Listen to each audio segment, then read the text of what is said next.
Tiwari typing coaching centre से विजय का पहला दिन था। वह अपनी सीट पर बैठा टाइप सीखने के लिए नियमावली पुस्तिका पढ़ रहा था।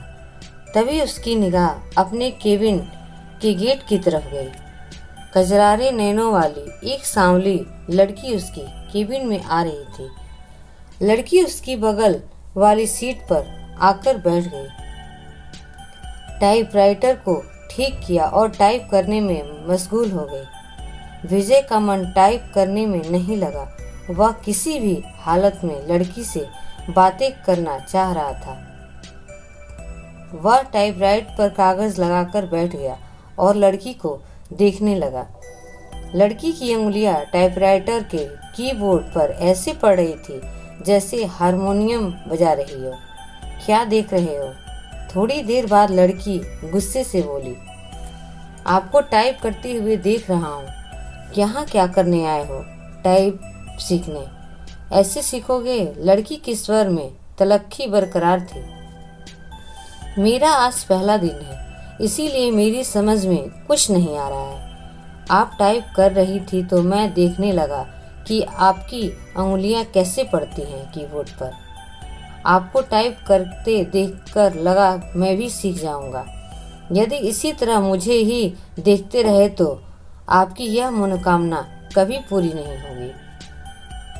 लड़की फिर टाइप करने में जुट गई। विजय भी कीबोर्ड देखकर टाइप करने लगा। टाइप करने में उसका मन नहीं लग रहा था। भी बेचैनी सी महसूस कर रहा था। 10 मिनट बाद हिट उसने टाइपिंग राइटर का रिबन फंसा दिया। रिबन तो फंसेगा ही जब ध्यान कहीं और होगा। लड़की उसके टाइपराइटर को थोड़ा अपनी ओर खींचकर रिबन ठीक करने लगी। इसी बीच रिबन नीचे गिर गया। वह उसे उठाने के लिए झुकी तो उसके गले से चुन्नी गिर गई। रिबन उठाने के लिए विजय भी झुका था। उसकी निगाह अकस्मात ही लड़की के ऊपर चली गई। वह सकपका गया। लो, ठीक हो गया, लड़की ने कहा। उसकी चेतना लौटी। लड़की फिर टाइप करने में लग गई, लेकिन विजय का मन टाइप में नहीं लगा। वह लड़की से बात करने की ताकत में ही लगा रहा। मन ही मन लग रहा है। अचानक लड़की ने उससे पूछा तो बाछे खिल उठे। लगता है कि सीख भी नहीं पाऊंगा। आसार तो कुछ ऐसे ही दिखते हैं। आपका नाम? विजय ने बात को बढ़ाने के लिए सवाल कर दिया। सरिता। अच्छा नाम है, लेकिन मुझे इस नाम से नफरत है। क्यों? कोई एक कारण हो तो बताएं। यह कहते हुए सरिता अपनी सीट से उठी और पर्स कंधे पर टांगते हुए केबिन से बाहर निकल गई। विजय उसे जाते हुए देखता रहा। उसके जाने के बाद उसने टाइपराइटर पर डाली। टाइपराइटर उसे उदास लगा और दुनिया बदल गई। इसी दिन से विजय हवा में उड़ने लगा। रात को छत पर घूमने लगा, तारे गिनता और उनसे बातें करता। चांदनी रात में बैठकर कविताएं लिखता। गर्मी की धूप उसे गुनगुनी लगने लगी। दुनिया गुलाबी हो गई तो जिंदगी गुलाब का फूल। आंखों से नींद गायब हो गई। वह ख्यालों ही ख्यालों में पैदल ही कई कई किलोमीटर घूमाता। अपनी इन स्थिति के बारे में उसने अपने एक दोस्त को बताया तो उसने कहा, गुरु, तुझे प्यार हो गया है। दोस्तों की बात सुनकर उसे अच्छा लगा। अगले दिन विजय ने सरिता से कहा कि आप पर एक कविता लिखी है, चाहता हूँ कि आप इसे पढ़ें। यह भी खूब रहे, जान न पहचान तू मेरा मेहमान। कितना जानते हैं आप मुझे? जो भी जानता हूँ उसी आधार पर लिखा हूँ। सरिता उसकी लिखी कविता पढ़ने लगी। सरिता। कल कल करके बहने वाली जलधारा लोगों की प्यास बुझाती, किसानों के खेतों को सींचती राह में आती है। बहुत बाधा फिर भी मिलती है सागर से। उसके प्रेम में सागर साहिल पर पटकता है सिर। उनके प्रेम की प्रगाढ़ता का प्रमाण पूर्णमासी की रात में उठने वाला ज्वार भाटा। सरिता है तो सागर है। सरिता के बिना रेगिस्तान हो जाएगा सागर। सागर के प्रेम में सरिता लांघती है पहाड़। पहाड़ और मानव निर्मित बाधाओं को। कविता के नीचे उसने विजय की जगह सागर लिखा था। सरिता ने उसे देखा और कागज विजय की तरफ बढ़ा दिया। विजय ने कहा कि मैं चाहता हूँ कि आप इसे टाइप कर दें, इसे छपने के लिए भेजना है। सरिता कुछ नहीं बोली, कागज को सामने रखकर टाइप करने लगी। विजय उसे देखता रहा। इस बात का आभास सरिता को भी था कि विजय उसे देख रहा था, लेकिन उसने कोई विरोध करने के बजाय पूछा कि आप कवि हैं? बनने की कोशिश कर रहा हूँ। कवि भगौड़े होते हैं, सरिता ने उसकी ओर देखते हुए कहा। उसकी इस टिप्पणी से विजय सकपका गया। कवि अपने सुख के लिए कविता रचता है। रचते समय वह कविता के बारे में सोचता है, उसके बाद वह कविता को उसके हाल पर छोड़ देता है। कविता जब संकट में होती है तो कवि कविता के पक्ष में खड़ा नहीं होता। यह आप कैसे कह सकती हैं? मैं समझती हूँ कि आदमी की जिंदगी भी एक कविता है। मेरी जिंदगी एक कविता है। मेरी जिंदगी मुझे अच्छी नहीं लगती, इसीलिए कविता भी मुझे अच्छी नहीं लगती। अरे वाह, आप तो कवि हैं। अभी आपने जो कहा वो तो कविता है। कविता नहीं, कविता का प्रलाप है, उसकी वेदना जो उस कवि के कारण उपजी है जिसने मेरी जिंदगी की रचना की। इतना कहकर सरिता केबिन से बाहर चले गए। कैसी है यह? विजय ने सरिता के टाइपराइटर को देखा। लगा जैसे टाइपराइटर किसी शोक गीत की रचना में मशगूल है। प्यार की खुशबू। आज उन्होंने बातें अधिक की। उनके वार्तालाप को देखकर टाइपिंग इंस्टीट्यूट वाले चलाने वाली मैडम ने उनके पास आकर कहा कि आजकल तो तुम काफ़ी खुश हो सरिता। बदले में सरिता केवल मुस्कुराई। विजय भी मुस्कुराया। तो क्या मेरे प्यार की गंध इससे भी लग गई? अगले दिन सरिता जब इंस्टीट्यूट आई तो काफ़ी सजी धजी थी। नया गुलाबी सूट पहने थी। बालों का स्टाइल बदला हुआ था। विजय को सरिता का यह बदला रूप अच्छा लगा। वह अपनी भावनाओं को दबा नहीं पाया। बोला, काफ़ी सुंदर लग रही है। जवाब में जब सरिता ने मुस्कुराते हुए थैंक यू का फूल जब उसकी तरफ फेंका तो उसकी इच्छा हुई कि वह खड़ा होकर नाचने लगे और जोर जोर से चिल्लाए कि उसे प्यार हो गया है।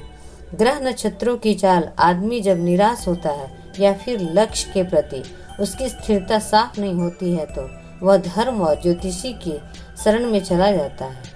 विजय की भी हालत कुछ ऐसी ही थी।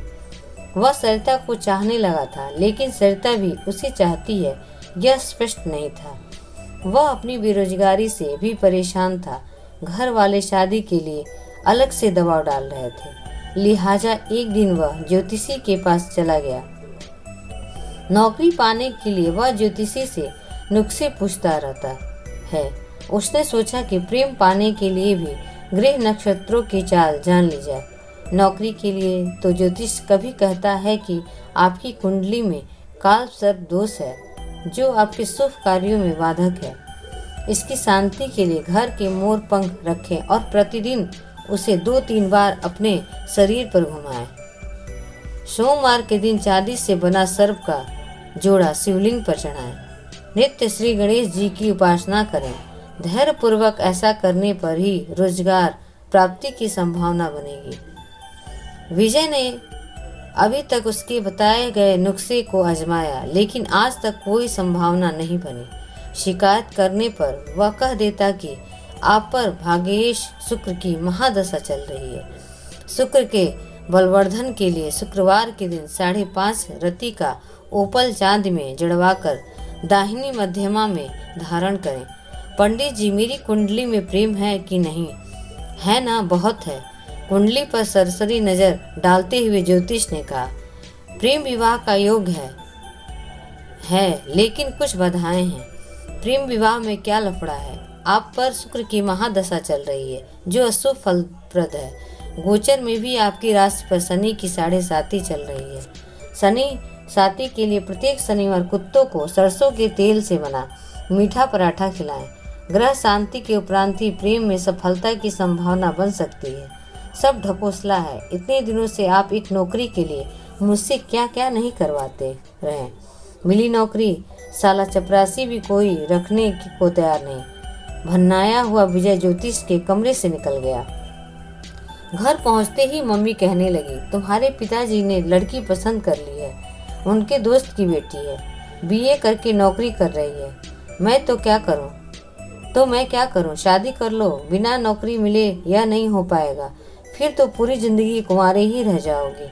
बीवी की कमाई खाने से तो कुंवारा रहना ही अच्छा है। कहते हुए विजय अपने कमरे में चल गया। जिंदगी आसान नहीं। 1 सप्ताह तक सरिता टाइपिंग स्कूल नहीं आई। विजय रोज आता रहा और निराश होकर वापस घर जाता रहा। 8वें दिन सरिता के आते ही वह पूछ बैठा कि 1 सप्ताह आई नहीं, जिंदगी में बहुत दिक्कतें हैं। कहते हुए सरिता अपनी सीट पर बैठ गई। क्या हो गया? मेरी बहन जो बीए कर रही है किसी लड़के के साथ चली गई। दोनों बिना शादी किए ही एक साथ रह रहे थे। ऐसा क्यों किया? उसका कहना है कि यदि वह ऐसा न करती तो उसकी शादी ही नहीं हो पाती। मतलब? हमारे घर के आर्थिक हालात, इतना कहकर सरिता चुप हो गई। मुझे नहीं लगता कि आपकी बहन ने गलत किया है। आज की युवा पीढ़ी विद्रोही हो गई है, पर परंपराओं को तोड़कर नई नैतिकता गढ़ रही है। समय के साथ सब ठीक हो जाएगा। पर माँ तो नहीं समझती। हाँ, उनके लिए समझना थोड़ा मुश्किल है, लेकिन आजकल सब चलता है। हमारा समाज बदल रहा है। बिना शादी के एक साथ रहना पश्चिमी परंपरा है, लेकिन अब ऐसा हमारे यहाँ भी होने लगा है। हाँ, बैठकर सपनों के राजकुमार का इंतजार करने से तो बेहतर ही है ना कि जो हाथ थाम ले उसके साथ चल दिया जाए, चाहे 4 दिन के ही क्यों ना सही। जिंदगी में बाहर तो आ जाएगी। विजय को लगा कि कह दे कि फिर तू मेरे साथ क्यों नहीं चलती, हम शादी कर लेते हैं, पर वो कह नहीं पाया। जानते हो, मेरी एक बहन 12वीं में पढ़ रही है, उसका भी एक लड़के से प्रेम चल रहा है। वे दोनों एक दूसरे से शादी करने को तैयार हैं। अगले साल बालिग होते ही शादी कर लेंगे। विजय के मन में आया कि कह दे कि अच्छा ही है, वह अपने आप वर्क खोज ले तो तुम्हें परेशानी नहीं होगी। वैसे भी 5,000 रुपये की नौकरी में तुम कौन सा राजकुमार उन्हें दे दोगी। अच्छा है कि वह अपने अपने प्रेमियों के साथ भाग जाए। बातों बातों में एक दिन सरिता ने उसे बताया था कि उसके पिता की मौत हो चुकी है और वह 3 बहन है। उसका कोई भाई नहीं है। बहनों में वह सबसे बड़ी है। वह एक ऑफिस में काम करती है और उसे 5,000 रुपये मासिक वेतन मिलता है। दूसरी जगह काम करने के लिए टाइपिंग सीख रही है। विजय को अपने एक दोस्त के साथ घटी ऐसी ही घटना की याद आ गई। उसके दोस्त की एक बहन अपनी बहन के अधेड़ से ब्याह देने के बाद प्रेमी के साथ भाग गई। इसके बाद उसका दोस्त गुस्से से वल रहा था। तब विजय ने कहा था कि शांत रहो यार, वे दोनों जहां को कुशल से रहें। उसने जो किया अच्छा किया ही किया। तुम कौन सा उसे राजकुमार से ब्याह देते?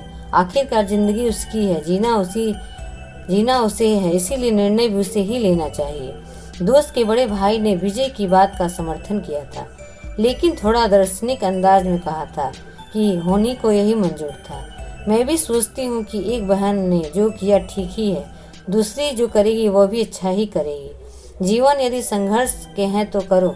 प्रेमी से पति बनना व्यक्ति भी धोखा दे सकता है, जीवन नरक बना सकता है, और माता पिता का खोजा राजकुमार भी यही करता है। लेकिन माँ नहीं मानती, सोचती बहुत है और तबीयत खराब कर लेती है। पुराने जमाने की है ना। हद तो यह हो गई कि वह मुझसे कहने लगी कि तू भी किसी के साथ भाग जा। मैं उन्हें इस हाल में छोड़कर किसके साथ? रो पड़ी सरिता। विजय की समझ में नहीं आया कि वह क्या करे और क्या करे, क्या कहे और क्या करे। स्थिति को सरिता समझ गई तो खुद पर काबू किया और फिर से टाइप करने लगी। 10 मिनट बाद सरिता उठी और बिना बोले ही चली गई। विजय की इच्छा हुई कि वह उसके पीछे पीछे चला जाए, लेकिन वह बैठा रहा और उसे जाते देखता रहा। मूसलाधार बारिश में बिजली का गिरना, आसमान में काले बादल घिर आए थे। इस कारण परिवेश में अंधेरा पसर गया था। रह रहकर आसमान में बिजली चमकती और बादल गरजते। ऐसे मौसम में भी विजय टाइपिंग स्कूल जाने के लिए तैयार था। वह सरिता से मिलना चाहता था। जब वह घर से निकला तो बूंदाबांदी शुरू हो चुकी थी। फिर भी वह तेज कदमों से टाइपिंग स्कूल की तरफ बढ़ने लगा। कुछ ही दूर गया होगा कि बारिश तेज हो गई। सड़क पर चल रहे लोग भागकर किसी छांव में खड़े हो गए, पर वह अपनी मस्ती में भीगता हुआ चलता रहा। इंस्टीट्यूट में पहुंचकर उसे पता चला कि सरिता नहीं आई है। इतनी बारिश में आने की क्या जरूरत थी? मैडम ने विजय से कहा, आप नहीं समझेंगी, सब समझती हूँ, लेकिन अब सरिता यहाँ कभी नहीं आएगी। क्यों? आपको कैसे पता? उसका फोन आया था। उसने कहा कि यदि आप आओ तो बता दो, वह कभी नहीं आएगी। विजय की आवाज़ किसी कुएं में से आती लगी। विजय टाइपिंग स्कूल से बाहर आया। बाहर मूसलाधार बारिश हो रही थी। जैसे ही उसने नीचे की ओर कदम रखा, जोर से बिजली चमकी और बादल गरजने लगा। विजय संज्ञा सुन सा भीगता हुआ घर की तरफ चल पड़ा। उसने सोचा कि वह सरिता के घर जाएगा, लेकिन उसके घर का पता तो मैडम दे सकती हैं। यह सोचकर वापस पलटा, लेकिन तब तक टाइपिंग स्कूल बंद हो चुका था। भीगते हुए घर पहुंचा, तब तक उसका शरीर बुखार से तपने लगा। लगभग 15 दिन वह चारपाई पर पड़ा रहा। जब कुछ ठीक हुआ तो 20वें दिन टाइपिंग स्कूल पहुंचा। मैडम नहीं मिले। यह सिलसिला 15 दिनों तक चला।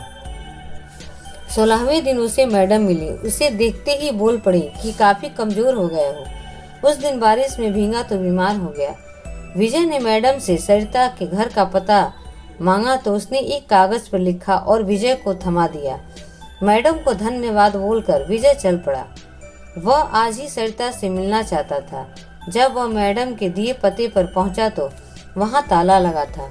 पड़ोसियों ने पूछने पर पता चला कि सरिता यहीं रहती थी, लेकिन अब मकान बेचकर चली गई है। कई लोगों से पूछने के बाद भी विजय को उसका नया पता नहीं मिला। निराश होकर वह घर लौट आया। सरिता के इस व्यवहार से उसे काफी धक्का लगा। उसे कुछ समझ नहीं आ रहा था कि सरिता ने ऐसा क्यों किया। वह सरिता की याद में कविताएं लिखने लगा। एक दिन उसने एक सपना देखा और उसके भावों को कविता के रूप में कागज पर लिखा।